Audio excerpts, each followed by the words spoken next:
guess.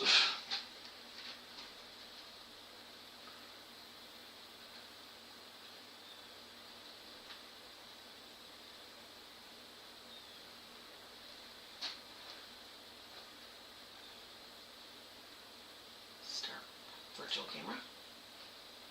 Maybe.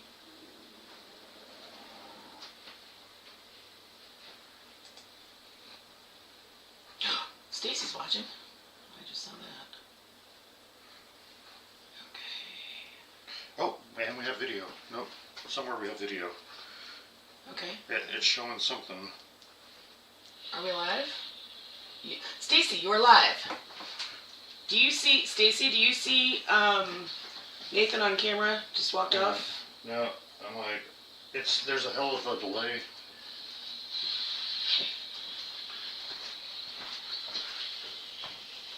Okay. I'm like, that's not where I am, but... Okay. Okay, so there is some delay, but we are All right. live. We are live. I think we are finally live.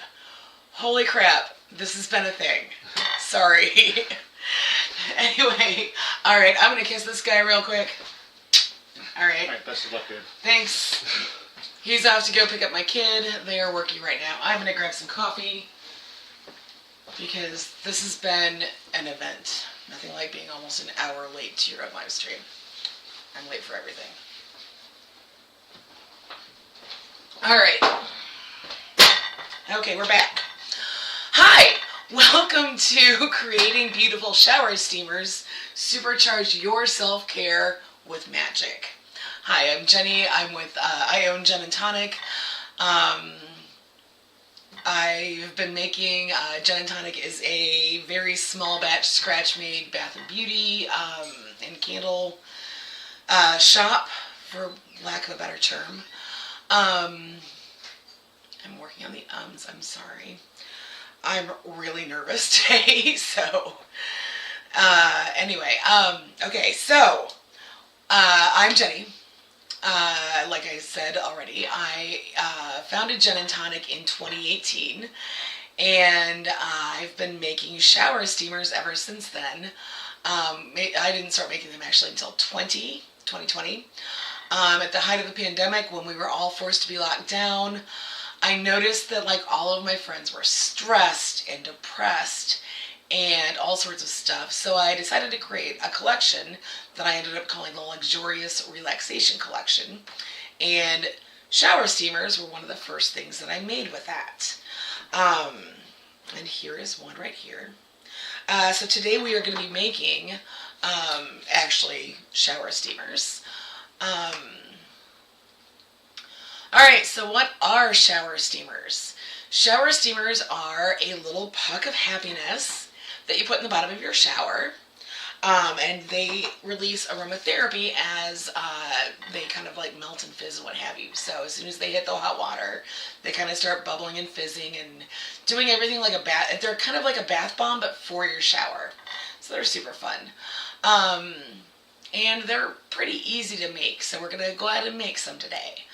I think that shower steamers really elevate your self-care routine. Pardon me. Grab some water here. Shower steamers should really be essential part of your self-care because they're quick and easy, and they're just kind of a nice little pick-me-up to make you feel, you know, just kind of better about your day. Let's see here. You may have noticed that today is February 22nd, and we were supposed to start this live stream at 2 o'clock. So the number 2 kind of factors in quite a bit today, and I wanted to talk briefly about the significance of the number 2. It symbolizes typically like balance, harmony, relationships, and cooperation. So that's just kind of just kind of wanted to bring that in because we like to do a little holistic, a little bit of everything here. So, okay. Today we are going to adjust our mindset so that the shower steamers we make are more effective. We are going to discuss how to blend essential oils like a pro. And we are going to actually make a batch of shower steamers. So just a heads up, without Nathan here right now, he's kind of my tech support dude. Techie person today. So I cannot see comments. I don't even think my phone is in here. So yeah, it's in the other room. So I cannot see comments right now. I will address them as soon as I can. Hopefully he gets back quickly with my kid. Yeah, so that's it. First of all, let's start off with adjusting our mindset. Before I ever make shower steamers or any other product, I like to adjust my mindset according to whatever I'm making. So, for example, today I am making, I'm actually going to make my Refresh, Energize, and Purify.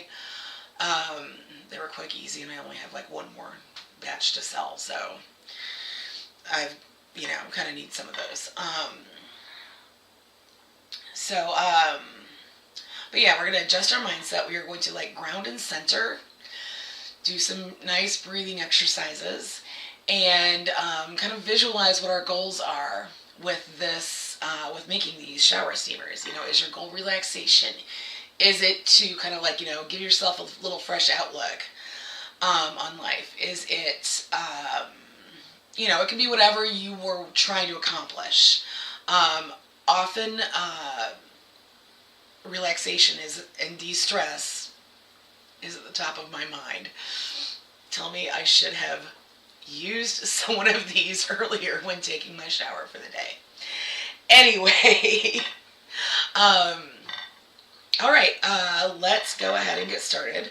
Oh, also, if you are new and have been following along on this little weird journey, you might notice that I have remodeled slightly my kitchen. So, welcome to some of our favorite chefs. New stove, new hood, etc. I create all of my products in my kitchen. I am a home-based business, which is nice. It also does have its limitations, and then I stay pretty small batch here just because limitations. Pardon me.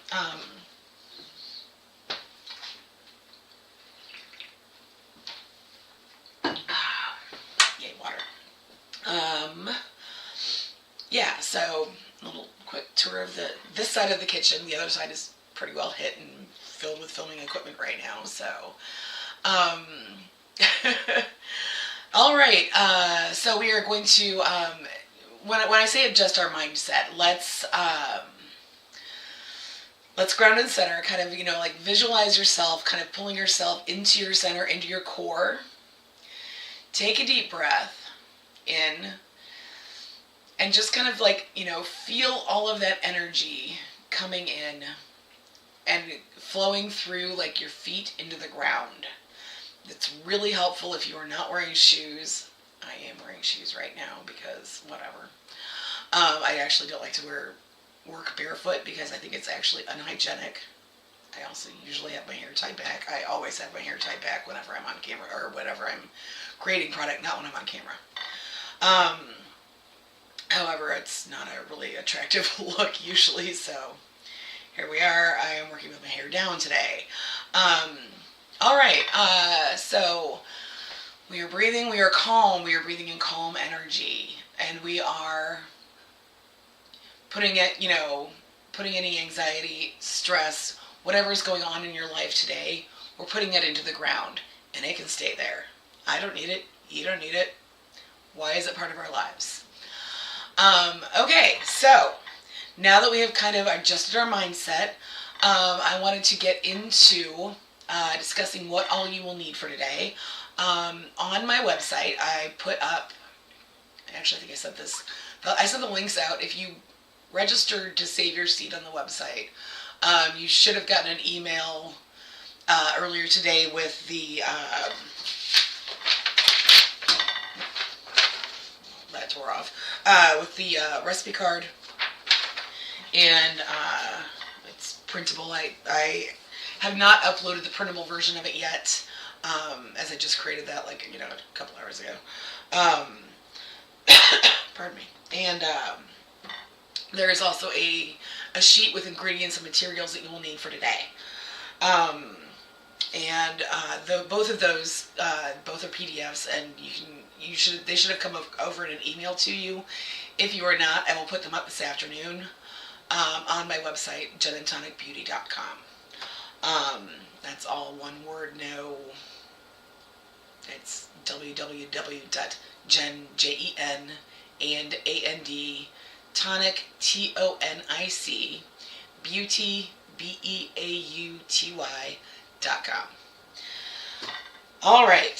So, so for the ingredients and materials that we will need, you will need, hang on here, let me actually get these out of my way.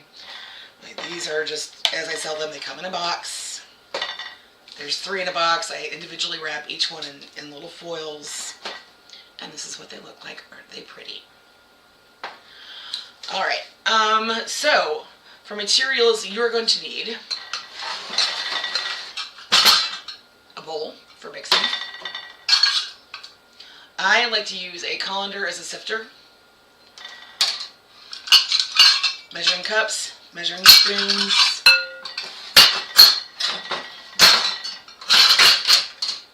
I'm creating a slight avalanche over here, don't mind me.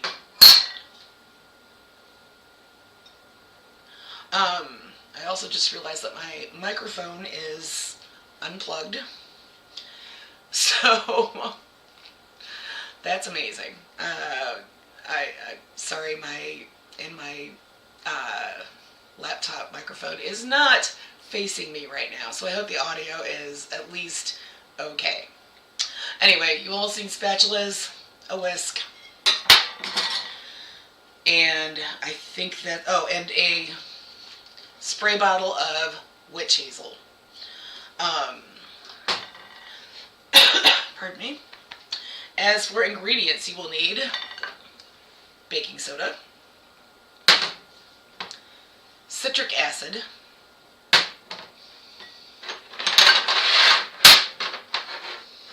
whatever essential oils you want to use. I think that's it. All right. I'm going to go check. Give me a moment here. I'll be right back. I'm going to go plug in my microphone, and hopefully that doesn't kill the stream.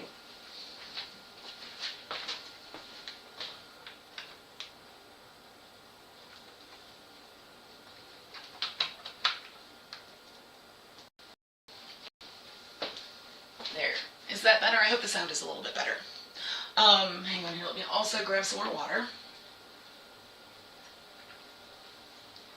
Just because I am a thirsty girl today. Oh, and you will also need shower melt molds. You do not have to use, these are the ones that I use. I got them off of Amazon. I know. You don't have to use them. Pardon me, that hair is really bothering me also. You don't have to use these. You can use whatever you want. There's actually something in this one. And that one.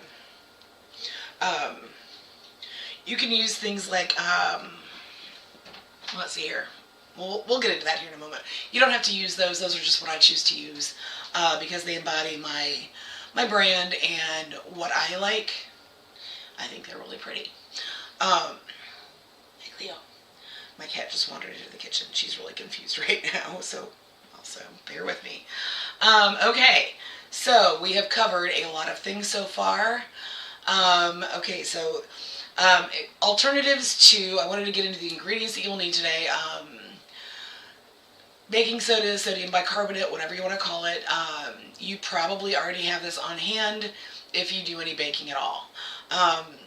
Or, use it for cleaning. I use it for cleaning quite a bit, but not always because it can be a little abrasive. I buy it by the 50-pound bag because I make a lot of shower steamers and bath bombs, and it's kind of the main ingredient in both of those. Citric acid, I'm not sure if I can think of anything. Could you use like powdered vinegar? Possibly. I'm not sure on that. I would just stick with citric acid. So if you have, after this workshop today, if you have extra citric acid, say you bought like a 1-pound bag of it or whatever, and we're only going to use like a half cup, pardon me, You can, there's other things you can use it for. You can actually use it in place of like vinegar or lemon juice in a recipe. Most citric acid, everything of citric acid I've ever encountered is food safe. Um, it is the magical stuff that makes Sour Patch Kids sour. Any sour candy. It is, it's citric acid is what does that. Um, so you can certainly use it in cooking. Pardon me. Essential oils, use whatever you like. Today I am making a blend that I already have made up. Yeah, hi Beanie. What's up? You're so cute. That is my Cleo. She's my cat, and she's very cute, and she loves to be on camera, so she's a little ham. Okay, essential oils. Use what you like.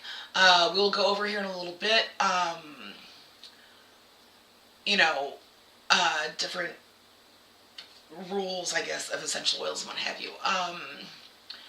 What else are we going to need? Witch hazel, like I mentioned that. I do use the kind with alcohol in it. 14% I think is the stuff. Unscented. Otherwise it's going to affect the outcome of your shower steamers. And yeah, I just put it in a spray bottle and then we spritz it to kind of get the right texture. Let's see here, what else? If you have a bunch left over after this and you don't normally use witch hazel in your life, I am a super fan of witch hazel. I use it in so many things. It is the basis of my, I use it as a toner daily. What I actually do is I infuse rose petals into it. I'm extra like that. And then I use that as my toner. But I'm like, it's a great little kind of cleanup. It's a great little cleanser type thing. It'll tighten your pores. So I'm like, it's great for skincare. I actually use it in my, it's the basis of my bug spray. I'm like, there's a lot of stuff you can do with witch hazel besides just, using a couple spritzes here and there for your, pardon me, for your shower steamers. Yeah, what's up, cutie butt? Again, more water. Okay. Let's see here. Next up, okay, we've already gone through the materials that you will need. I think I have everything out here. I really hope that I don't. So I wanted to get back to the shower steamer molds. If you don't have these, it's fine. Pardon me. Will I drink this entire bottle of water or whatever before the end of this live stream? Possibly. If you don't have these, that's fine. They're kind of expensive. I did include the link to them in the ingredient material sheet. If you don't have these and don't want to buy them, that's fine. I get it. You can use like a muffin tin. I was thinking of some other stuff this week, and I'm drawing a blank right now. I should have written it down. But I'm like, you don't have to use these. You can use, an ice cube tray would be a very effective thing for, especially like the silicone, especially if you get like a fun cocktail like shaped one or stuff for cocktail ice. That could be really fun. Otherwise, you can use these for things other than shower steamers. You can also make, I think they're technically soap molds, so you can make soap if you're into that. You can make candles and put them in. I've seen candles in this. I don't quite, as a candle maker, I can't quite figure that one out, but that's all right. I use different stuff for my candles. I don't really make I make container candles. I don't make loose, like tealite, votive type stuff. So, let's see here. Okay, that's pretty much what all we will need. Now let's discuss how to choose essential oils like a pro. I'm a huge advocate of using what you have on hand. So if you have some essential oils, maybe you have some lavender for whatever, or you've got some rosemary on hand or tea tree, that's fine. Use whatever you have and what you like. That is the main thing. I have a lot of people come up to me and be like, ask me when I'm like at an in-person event, if you can, like they try to blend two different essential oils, it just didn't work together.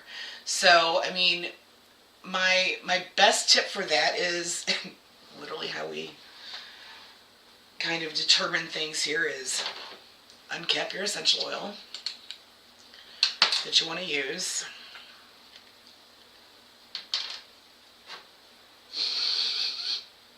Take a sniff over them, see if they work together.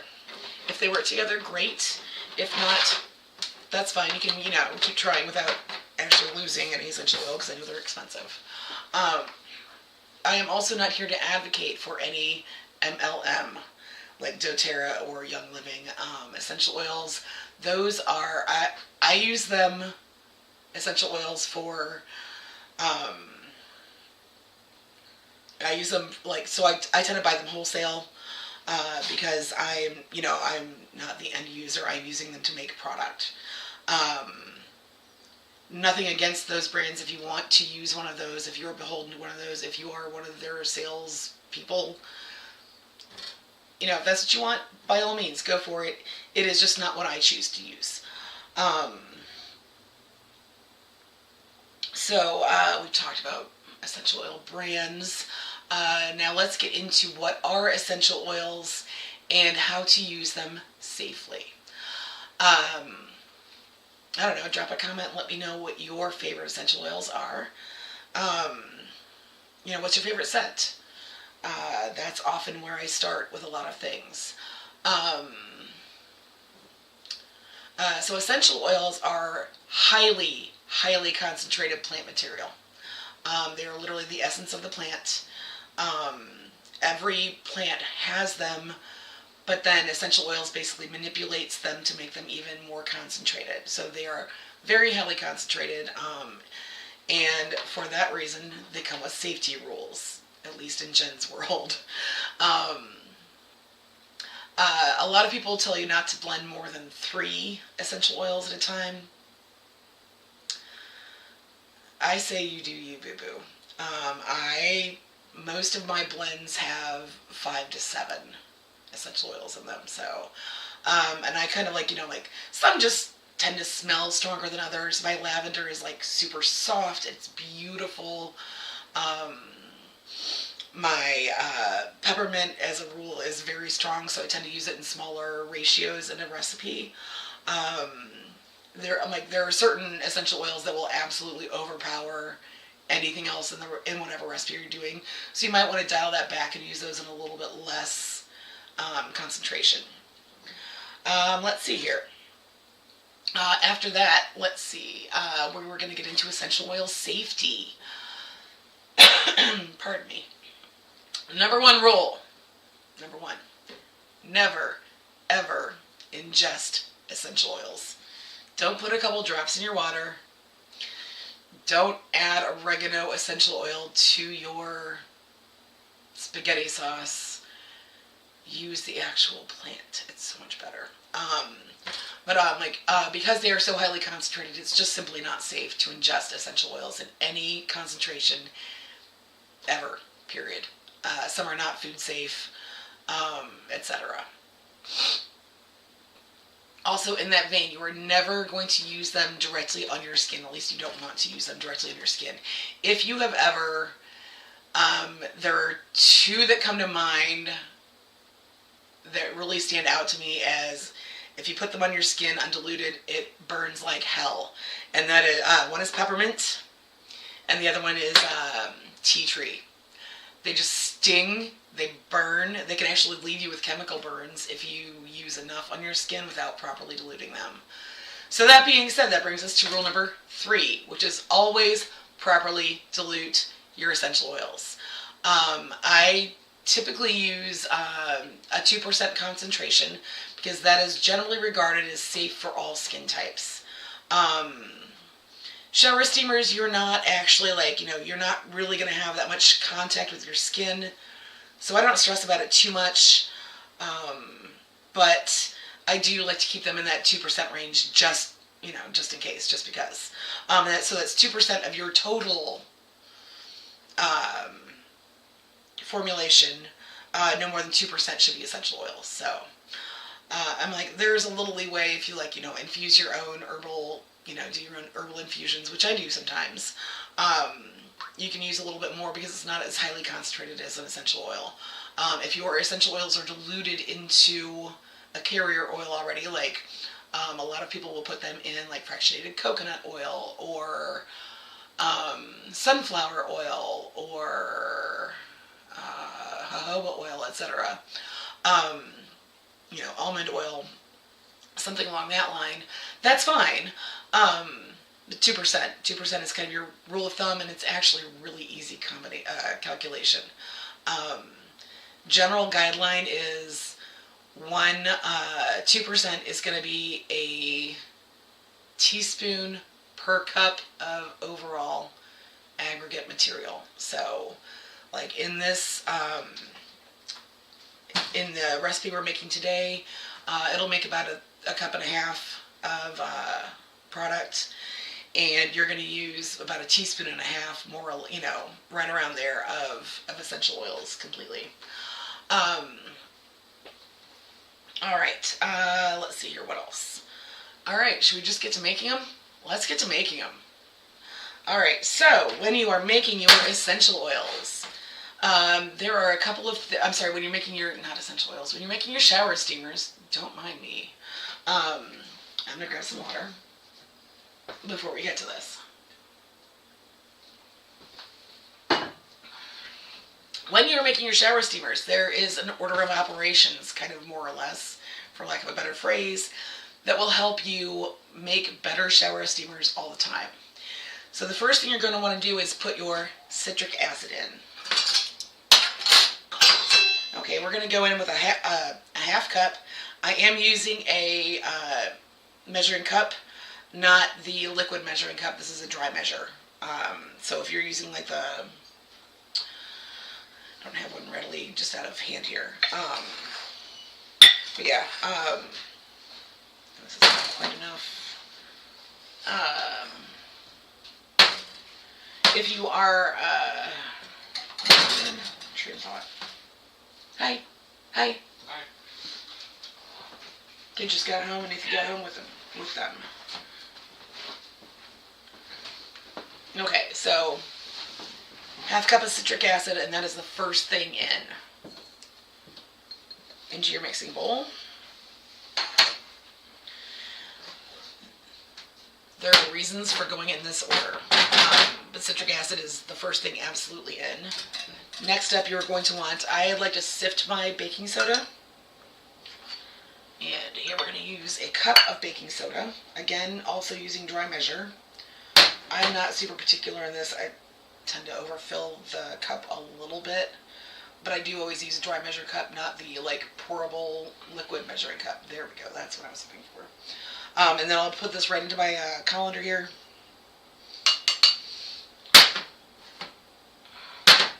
And I will take my whisk and make a big mess everywhere. Okay. Alright, so that is baking soda on top of your citric acid. The baking soda is going to kind of act as a barrier between any of the wet ingredients we add in, so like your essential oils or your witch hazel, which we'll get to in a minute, and prevent them from activating the citric acid too early. That's the reason why. So we have that. We're good to go. Now we are ready to start adding in essential oils. Let's see here. I'm going to go ahead and use, actually, yeah, that's whatever. I have a set of measuring spoons here. I think these actually came with the measuring cups, I think. I'm trying to remember if those came with another set or not. But anyway. Alright, so we're going to start off, and I'm going to do a half teaspoon of lemon essential oil. I'm sorry. Half, right? Yeah. Half teaspoon of lemon essential oil.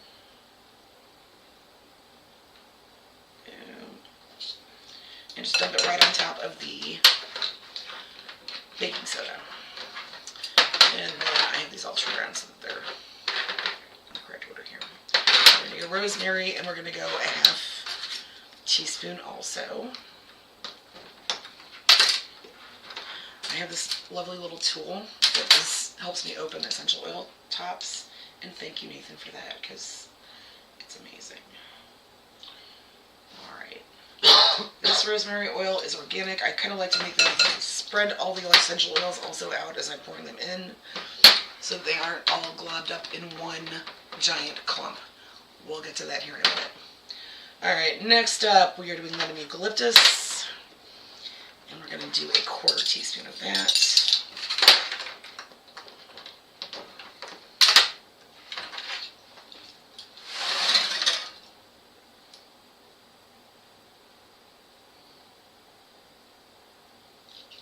Okay.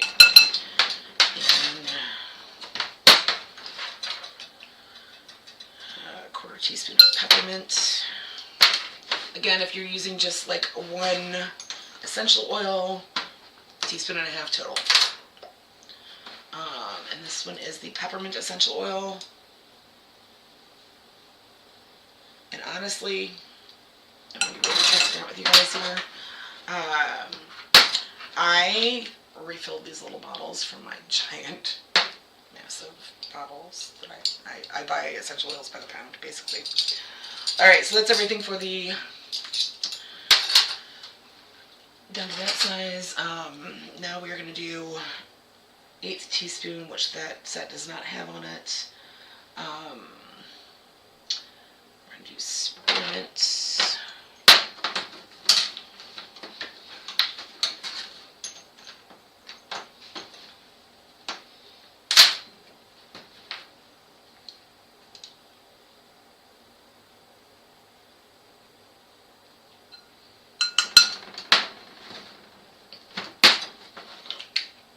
And last but not least, 1/8 teaspoon of grapefruit essential oil.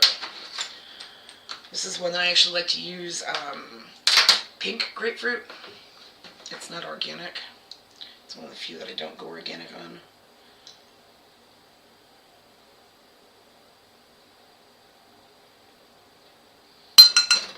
Okay. And there we go. We have this kind of spread out a little bit in here. I don't think I mentioned this earlier, but when you were putting the baking soda in over the citric acid, you kind of want to make sure that the baking soda is like fully covering the citric acid, for the same reason we talked about earlier, and that you don't want to preemptively activate the citric acid and get it to like start fizzing in your bowl. So now we're going to go in and we're going to whisk and combine this very thoroughly, breaking up any lumps as we go. I like to do a little spin move here. Yes, you can do this in a like stand mixer. It creates a lot of dust and particulate matter for inhaling, and I don't care to breathe that in myself, so yeah, I'm like, otherwise I'd be working in a mask. This does not, if you're kind of whisking at your own, if you're whisking by hand, it's a little easier. You're not going to have as much particulate matter in the air. So, if you are someone like me who's allergic to dust, that is certainly a concern. If you have asthma like me, that is also certainly a concern. So, fun fact, I also like to whisk clockwise, bringing in good energy. If I were to go counterclockwise, I would be eliminating negative energy from the mixture. Okay, and that actually looks decent. I haven't made a batch this small in years. I don't know. Pardon me for being a little out of my element. Alright, so this is looking pretty good. There aren't any really visual clumps. I mean, it's kind of starting to stick together a little bit. But I'm like, you can see that the baking soda and citric acid have kind of come together. What you're looking for here technically is a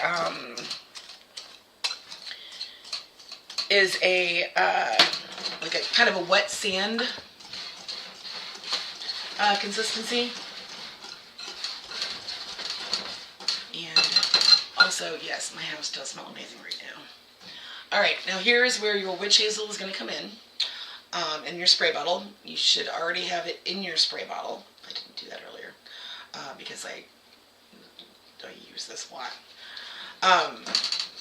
And we are going to basically, once we have this fairly well mixed, or very well mixed actually, we're just going to go ahead and kind of spritz. And I like to do, for this size of batch, I'll do about 6 spritzes of witch hazel. 4, 5, 6, and I whisk in between each one. Because I don't know if you can see it or not, but your citric acid will activate. And then I blend as I go. Like I will mix it in as I'm working. Just because, you don't want a big spot of that and your citric acid to all be activated, and then it's not going to do anything in your shower. And it's going to, like explode out of your mold or whatever. So, alright. And then also, you may need more or less. And like 6 is kind of just a guideline for this particular batch. If it is precipitating outside or you're in excessively humid conditions, you're going to want to use less. Maybe go like 4, maybe start at 3 and see how you're feeling. If you're, if it's super dry where you are, maybe you live in like, the Southwest where it's always, very dry, you might want to use a little bit more just to make sure that it all comes together and isn't too loose. But you were kind of looking for this consistency. It looks and feels like wet sand. You can feel it. Yeah. And so now we're just ready to load them into our molds. Again, you don't have to use this particular mold. I like to scrape down the size of my bowl as I go. I often work with either when I'm whisking or when I am at this point of the process. I like to work kind of like scrape down the size as I go and work my way from like the outer part of the bowl, the edges of the bowl into the center. So, all right, we're just going to pack this in here. And you want to get it fairly densely in here.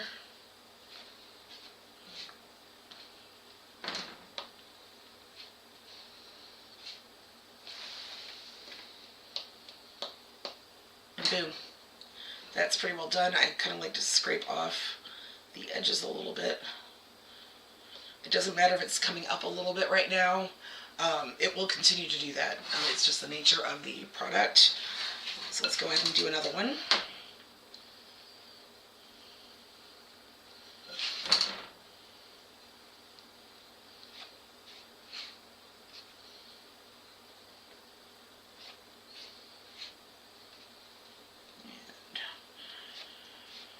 I do like to very slightly overfill these.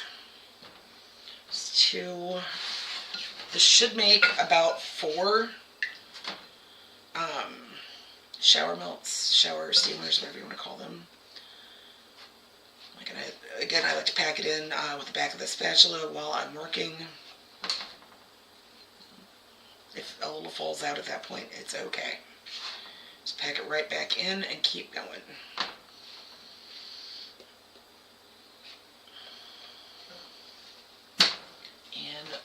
Finally, make sure that your shower melt molds are clean if you are using shower melt molds or whatever you're putting these in. Make sure your ice cube tray or whatever is clean. I do like my shower steamers to be a little bit larger. I just spilled all over my table. That's amazing. I like them a little bit larger, that way they last for like the duration of a shower if I'm taking, a decently long shower. These are kind of this particular blend is my favorite for, kind of like for getting a fresh start or just getting some fresh energy in the situation. Whatever situation. Okay. Alright, and then I will go through and we are done with this now. I'm going to go ahead and put that off back there for now.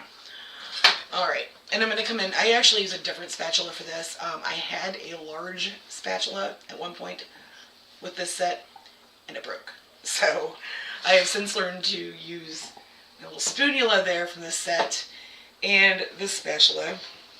You're going to want to kind of come through and just make sure, if there's like any cracks or any imperfections on top, that those are kind of gone. You can kind of clean up the edges here a little bit with the point. And I will kind of go through just kind of tamp it down more or less. Like smooth over, if you can, any like cracks. You can see like a slight fissure right there. Yeah, but like just make sure that's thoroughly packed in there, and you are good to go. That was pretty easy. Bye, Cleo. Cat hopped out of here. She's a tripod. We adopted her back in 2019 from Cat Welfare, which is cat adoption cat shelter down the street from us, and she is just a little amazing thing. She has been my little buddy for the last 6 years that we've known her. So she is my pride and joy and my everything. She is my favorite kid. Don't tell my human one that. All right, so okay, so we still have a little bit a little kind of crack almost in this one. I'm just going to kind of try and work that together. Just press it down kind of firmly. And I usually do this on, it's a little easier to do on a steady surface. But yeah, like if you can see, a couple of these are getting like little bubbles up in there. So you just kind of want to come through, thank you, Nathan, and tamp them down occasionally and periodically. Okay, and finally, the important part is, okay, so congratulations. You have now made your first batch of shower steamers. And, pardon me, we are pretty much good to go here. That's fine, you can just leave that stuff. That's cool. Just trying to make room for you. I appreciate it. So, congratulations, you just made your first batch of shower steamers. How soon can you use them? You're going to want to let these sit in the molds for about 24 hours. I don't know, I typically like to work late at night, and then I will unmold them like the following evening. So maybe more like 18 hours later. I do actually have a couple that I made ahead. And to remove them, all I do is just kind of pop them out. And there you go. And then, but so you can use them after about that 20, as soon as they come out of the mold, about 24 hours later, you can go ahead and put them in your shower and they'll be wonderful. If you want to let them sit and kind of cure for a little longer, that's wonderful too. Yeah, that's about it. Okay, congratulations. We made it this far. Let's see here. Okay, I think that is about it. I did want to go ahead and introduce and make you guys an offer. I am starting I'm going to be starting a members only kind of area of my website. I have not fully settled on a name yet, and I just downloaded the software yesterday. Hi, Cleo. She's back. But you guys will be invited to it for a super special opening introductory price kind of thing, and I'll keep that going for a little bit just because we had so many technical difficulties today. Sorry about that once again. Yeah. So I'll keep that posted on social media. We'll kind of get it going soon here.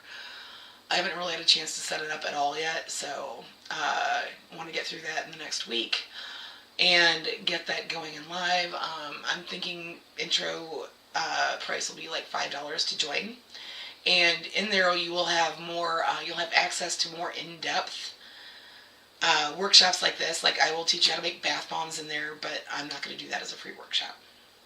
And I do want to do the free workshops like a few times a year. I'm contemplating in April for the next one, and then after that I haven't decided. But